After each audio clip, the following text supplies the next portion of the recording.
Now, it's been a week of political developments in South Africa. The South African Communist Party's national spokesperson, or chairperson, I beg your pardon, Nzimande, confirmed that the party is facing several structural and ideological challenges, and he's called for a party to hold a special national congress. Now, recently, the party disbanded its KwaZulu-Natal leadership structure after what have been seen as opposing views in its plans to contest the 2026 local government elections independently from the ANC.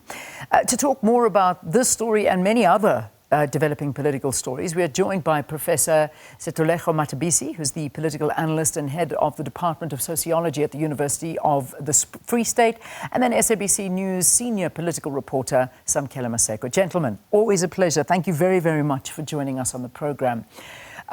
Prof, let me come to you. I'm going to start with you here. So we've heard Nzimande's call for a special national congress. That's the biggest and latest news to come out of this, admitting that the SACP is facing deep structural and ideological weaknesses. How serious is the internal crisis within the SACP, and what does it mean for its future in the tripartite alliance? Good morning, Leanne, and my fellow guests, Samkele, and the viewers. No, definitely. I mean, even the decision that has been taken by the South African Communist Party in itself is indicative that within the tripartite alliance, things are falling apart. I don't think any political party will take a decision that has been taken by the South African Communist Party. So definitely within the party itself, it's also clear that there is a fallout, and it will depend on the outcome of the local government elections, because then it simply means, if you look at the local government structure in terms of what has been happening in our municipalities, the question is, if the South African Communist Party, wherever they are going to contest, goes into bed with any other party than the African National Congress, that also will have serious repercussions going forward to the next national and general elections in South Africa. But for me, yes, this is definitely indicative that there are internal struggles within the South African Communist Party, and that in itself does not spell well, not only for the SACP, but also for the African National Congress. So, Samkele, I mean, we saw the party disbanding its KwaZulu-Natal leadership for opposing the decision to contest the elections alone, these local government elections. But is this a case of enforcing discipline, or I suppose, a sign of a lot of more deeper divisions within the SACP?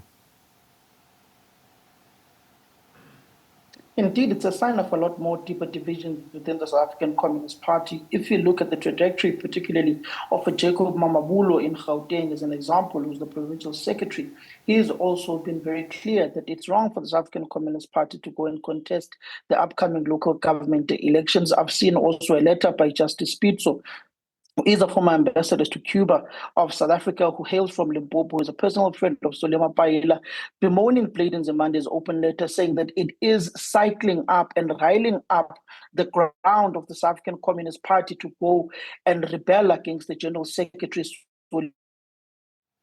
Africa Mapaela, who's been very clear that the ANC should have never gone into a government of national unity with the DA, with the Freedom Front Plus. They should have rather gone with the MK Party. They should have rather gone with the Economic Freedom Fighters. And that the SACP doesn't have much of a latitude when it comes to influencing the African National Congress, but newly formed political organizations can just influence the ANC willy-nilly, can get their own cabinet ministers. Yet the SACP has been calling for a reconfiguration of the alliance for a very long time. But if you look at that document penned by Dr. Blade Mpepe Nzimande Sigamareza, it essentially boils down to the misinterpretation. He says it's a misrepresentation of the SACP resolution to contest state power. He speaks about how the SACP has ventured into adventurism, how the SACP has become a dictatorship of an organization. There is no democracy within the South African Communist Party anymore. There's a disintegration of party structures. And if you remember the linkage of Themba Mthembu, who is the former provincial secretary of the South African Communist Party in KwaZulu-Natal and Dr. Nzimande. It's a very close-knit relationship. Dr. Matebesi was seen as one of the front-runners, one of the defenders of Dr. Nzimande when he was the General Secretary of the party. And there is those divisions that are stemming from the last National Congress of the South African Communist Party, and they are emulating themselves today with these divisions that you are seeing between. Okay. Samkele, we seem to be losing your signal, so let's just, we got what you said now, but hopefully we'll sort of boost that signal on either side. But Prof, I want to pick up there because, there certainly are big divisions within the internal leadership. And it seems like, this is a bit of a crisis because if we have a look at it, we've got the General Secretary, Solly Mapaile, insisting the SACP is on track to run independently in 2026. Nzimande is urging a pause and a review. This power struggle, talk to it. Yeah, no, it's actually very confusing because all along, all the South Africans has been taken into confidence that this was not a decision that was taken under a tree. It was a conference resolution. And now suddenly you have a Secretary General coming out guns blazing to say, no, actually that is not the case. So this in itself tells us that you've got somebody, but we should actually look a little bit debunk this particular matter. We're talking about a South African Communist Party which only knows the ANC and perhaps to a certain extent COSATU. And that's where many of the South African Communist Party members have been benefiting. And so those who are close perhaps to the ANC decision-making bodies, structures, feels that perhaps they are going to step on the stones. But that in itself also tells us that how was this decision taken with the top echelons of the party now disagreeing publicly? And that for me is worrying. And the question is going forward, how are they going to, in terms of the potential realignment of the South African Communist Party, how are they going to navigate along those slippery slopes and challenges that they will face in terms of the decision that have been taken? Well, let's see what this new week holds for us, but it certainly is as concerning as I think you make it, Prof. But Samkele, I hope our connection's good. I want to move on to another story because, this is certainly not the only one that's making headlines in the political sphere. Mkhonto weSizwe.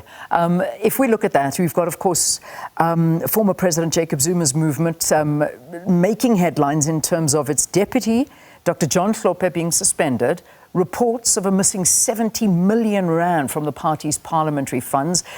Is the MKP heading towards fragmentation, or is this just Zuma's way of consolidating control?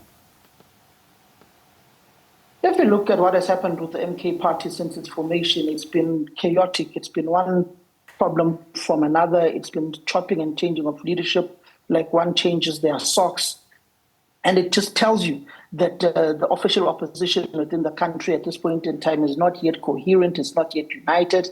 But you've seen with Floyd Shivambu being removed as the Secretary General, you've seen with Arthur Zwane being removed as Secretary General, you've seen with Dr. Maseko, Dr. Maseko, not Temba Maseko, Dr. Maseko, who comes from Gauteng, was now employed in the Department of Health in Gauteng. With his resignation, there's just been turbulence after turbulence in the leadership structures of the MK party. You've seen resistance from other political parties, particularly in KwaZulu-Natal, apart from the NFP, to work with Mkhonto weSizwe, saying that there would be a high turnaround of premiers and MECs within that province due to the instability that is there within the MK party. There's a faction seemingly led by Dr. John Hlophe. There's another faction on the other end of former President Jacob Zuma. Now there is a fraction of those whom are seen as the originals, the founders of the 16th of December movement of the MK party. Those are the true founders. Then you've got the newcomers whom are seen as taking over the structures of the MK party. So it does look like there they are heading towards hitting an iceberg and having serious tumultuous problems within the structures of the MK, particularly at a time when they are preparing also as well to go to the 2026 local government elections. And also the unilateral decisions that are taken, that you can't take a decision in the MK party without running through Ubaba first. And that just basically clips the wings of the leadership of the MK party leadership, particularly if you look at the leader of the official opposition in parliament, John Hlophe, whom could not be able to take a decision on his chief whip, despite the MK party being on their second chief whip now, after the removal of Mzwanele Manya. And that just tells you that they're going towards an iceberg if they don't get their ducks in a row very quickly. In Sipedi, they say, Kimikiti Wadikats, and it's as if it's fanfare all over. There is no proper integration, there is no proper direction. You see, I think you touched on something very important there, Samkele, personality politics. So, Prof, let's pick up on that, because heading towards an iceberg, so that's what Samkele says. While we head towards the iceberg, we're also heading towards the 2026 elections. I mean, we know the popularity in KwaZulu-Natal. Still, is this enough, this popularity politics that we're going to see? I mean, because at the end of the day, you know, this one-man party, is this something that a voter is going to find appealing? And also, while you answer that, funding, because there's also lots of talk that, you know, that the MK party and the funding is possibly, these are just allegations, very much so from a Russian side. Like, again, talk to us about that and public perceptions. Yeah, well, it's a difficult situation, and especially if you look at the South African political landscape. If that was the case where South Africans will punish any leader for any wrongdoing, even if there are serious allegations, I don't think South Africa by now would have said in this, but we will be in this particular situation. But we are where we are as a country because we glorify leaders who shows these kind of attitudes and characters. And that's why Mkhonto were able to withdraw a lot of support. Now, what for me is very surprising, you've got ES, and is now the chief whip, a leader in parliament of the party, also taking a unilateral decision. But yet, the question is, beyond disciplinary measures, who takes the decision? And that also tells you someone, the leader has the power, and in this instance, the president, Jacob Zuma, has the power to nilly-nally, just call and dismiss people or suspend them. And that for me going forward, for now, I would say, Leanne and the viewers, yes, the party still is appealing and it still remains relevant because the leader's there. But the problem is what is going to happen when Jacob Zuma is no longer part of this political party. And I think that's where the problems comes in, because you've got too many factions for a party that I strongly believe that they could have built on the momentum that they themselves had created for themselves without any structures, and look out at this electoral support that they managed to amass without structures. But I think going forward, they are going to find it extremely difficult. But for South Africans, issues such as who's funding a party, I don't think we've reached a stage where many South Africans will want to punish a party or isolate or not to try and align themselves with a party on the basis of a potential or the serious allegations against the character of the party funder. We haven't reached that stage, but going forward, that will have huge reputational damage for Mkhonto as a party. I'm going to try the impossible and squeeze two more questions in, but I've only got about 2 minutes left. So, Samkele, let me come to you very quickly. If you can weigh in on this one subject. ANC rejecting NEC member Senzo Mkunu's request to step aside from the party duties after he was put on special leave by the president. Talk to me about that. What do you think about this? Is this the right move for the party to allow him to carry on? It would have been a very dangerous precedent if the African National Congress had placed Senzo Mkunu on a leave of absence or special leave or stepped aside in his role within the African National Congress. Is not yet charged. And the ANC step-aside resolution clearly stipulates that once you are charged, you step aside from all responsibilities within the organization. You remain as a member of parliament, you remain as a chairperson of a portfolio committee, or you can be removed as a chairperson of a portfolio committee and just be an ordinary member of that committee.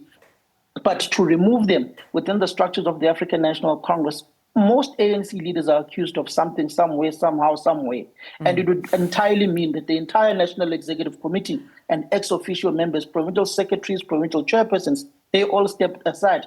And that will totally strike the organization into abyss and into a tailspin. And that would ultimately mean that there is no organizational leadership and they would have to go to a special national conference. So the refusal of the Secretary General, Fikile Mbalula, to place Sanzo Mchunu on step aside is thoroughly in line with the step-aside resolution of the African National Congress. It is about 10 points that are there, and it internally means that other methods kicked in, where he reported himself to the ANC's Integrity Commission to submit himself to be interrogated as he awaits the final verdict when it comes to the Madlanga Commission of Inquiry and to the ad hoc committee, because at this point in time, he's not yet been charged of anything. Yeah. There is no direct link between him and the criminal cartels running Gauteng, but there is a link of those in and around him, being Nkabinde and Mr. Brown Mkhotsi, who have that direct link with the likes of Vusmuzi, Kat Matlala, who were criminals masquerading around as businessmen. All right, Samkele, your use of words gets me every time. As someone in the ANC, most people are accused of something, somewhere, somehow. It's hysterical. But anyway, Samkele, thank you. Prof, time's up. I was going to ask you about the G20, but I just heard from my director. I've got to wrap it up. And what's happening with the comments that Trump made over the weekend, and certainly it's a big one, but we'll leave that one for now and pick it up hopefully at a later stage. Professor Sethulego Matebesi, who's the political analyst and head of the Department of Sociology at the University of Free State, and of course our SABC News senior political reporter Samkele Maseko, talking about some of the political developments in South Africa.